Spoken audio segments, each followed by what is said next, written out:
Nos dice el Papa Francisco en su mensaje de Cuaresma, el itinerario de la Cuaresma, al igual que todo el camino cristiano, ya está bajo la luz de la resurrección, que anima los sentimientos, las actitudes y las decisiones de quien desea seguir a Cristo. En este segundo domingo nos dejamos iluminar por la escena de la transfiguración, por esta epifanía, por esta manifestación, eso es la transfiguración, que nos ilumina nuestro caminar, porque la oscuridad siempre es vencida, porque la oscuridad no tiene nunca la última palabra, porque la oscuridad es para todos eso que no nos deja seguir adelante, pero que nos permite mostrarnos confiados, esperanzados, que nos permite ser iluminados desde este mensaje que nos deja Jesús en el Evangelio. Estamos viviendo este tiempo de Cuaresma y muy al principio la esperanza se nos renueva con la visión del final, de este dejarnos llenar por la esperanza que significa ver a Jesús iluminado, ver a Jesús conversando, ver a Jesús que nos ilumina. Y lo hacemos como lo venimos haciendo de la mano de San José en este tiempo de creer, esperar y amar.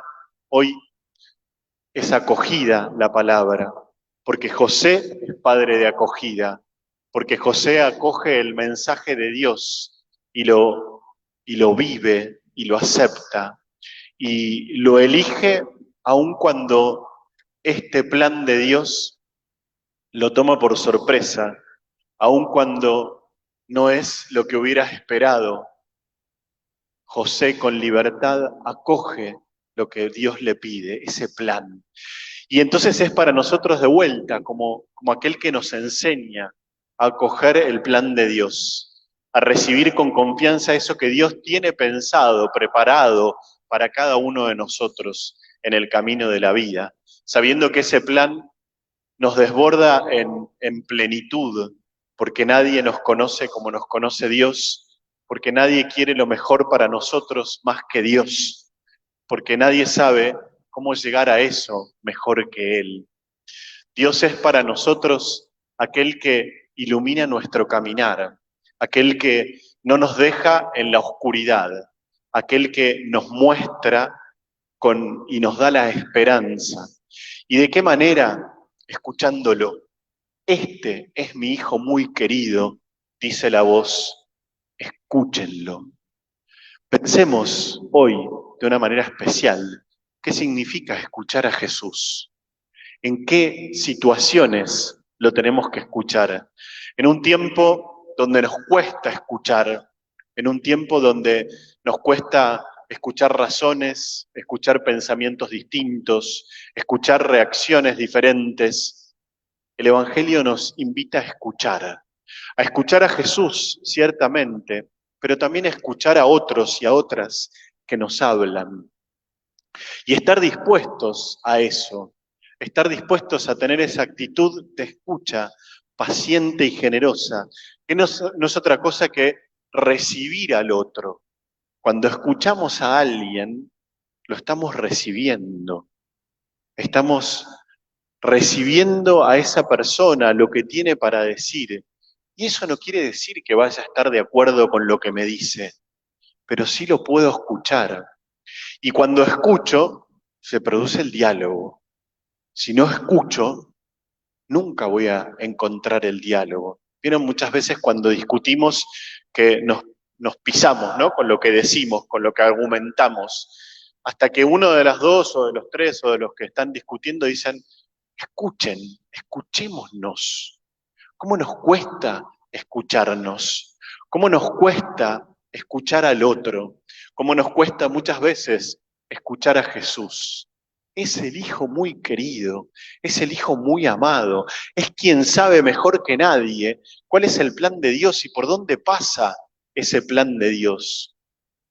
Ese Dios al que no vamos a comprender, lo vimos en la primera lectura, Después de todo lo que le prometió, después de todo lo que esperó Abraham, la llegada de su hijo Isaac, Dios ahora le pide que lo sacrifique. ¿Qué es esto?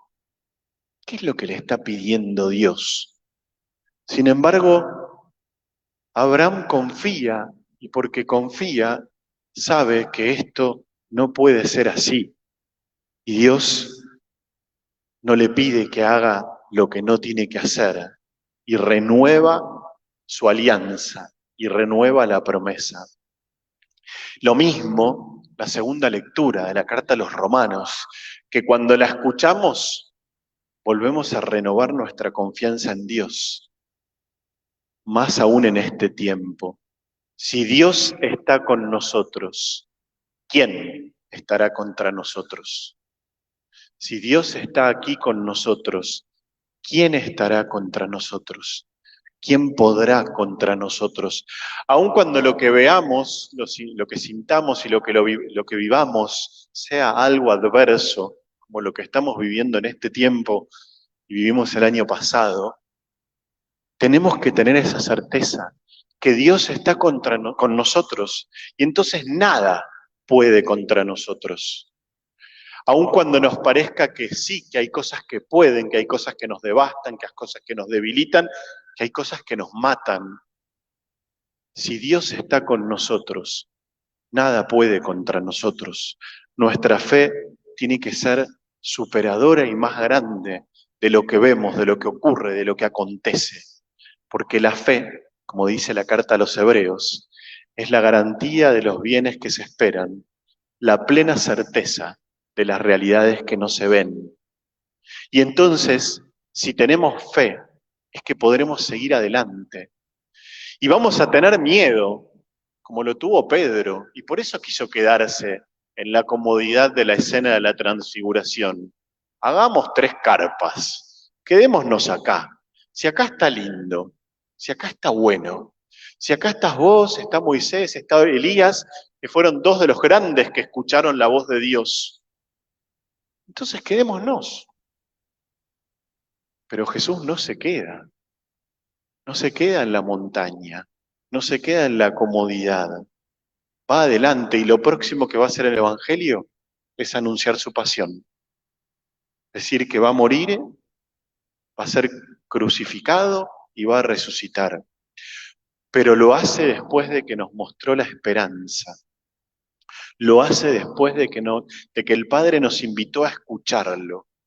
Lo hace para que como José podamos acoger el mensaje de Dios y nos dejemos interpelar por ese mensaje y nos dejemos interpelar por ese plan que Dios tiene para nosotros y lo volvamos a elegir y lo volvamos a compartir. La Cuaresma es este itinerario y esta oportunidad que tenemos caminando hacia la Pascua para descubrir todas las oportunidades que Dios nos da para escucharlo, para seguirlo, para dejarnos iluminar y porque sabemos hacia dónde caminamos. La Pascua es el horizonte. La Pascua que celebraremos el 4 de abril, pero la Pascua eterna es nuestro verdadero horizonte, plenitud de vida. Dejémonos iluminar también por lo que Dios tiene para decirnos, por lo que tiene preparado para nosotros. Una vez más, termino con un pedacito de la Patris Corde.